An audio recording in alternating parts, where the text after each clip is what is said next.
French toast জিনিসটা খেতে যত মজা, বানানো কিন্তু ততটাই ইজি।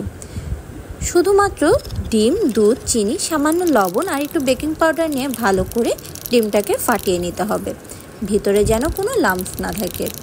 এরপর ব্রেড নিয়ে ডিমের ভিতরে ডুবিয়ে সুন্দর মতো এপিট ওপিট করে যেন প্রপারলি ডিমটা ব্রেডের সাথে লেগে যায় সেরকম করে নিয়ে তেলে ভেজে দিতে হবে। একটু অল্প আঁচে কিছুক্ষণ তেলের মধ্যে রেখে যখন রংটা বাদামি হবে তখন আবার উল্টিয়ে দিতে হবে। দুই পাশে ভালো মতো হয়ে গেলে নামিয়ে সুন্দর মতো একটু বাটার দিয়ে পরিবেশন করলেই হয়ে যাবে এই সুস্বাদু ফ্রেঞ্চ টোস্ট। ফ্রেঞ্চ টোস্ট কিন্তু খুব জনপ্রিয় একটি খাবার এবং বেশ অনেক রেস্টুরেন্টেই ইংলিশ ব্রেকফাস্ট হিসেবে এর পপুলারিটি অনেক বেশি। সকাল সকাল ব্রেকফাস্টে আপনিও খেতে পারেন ফ্রেঞ্চ টোস্ট।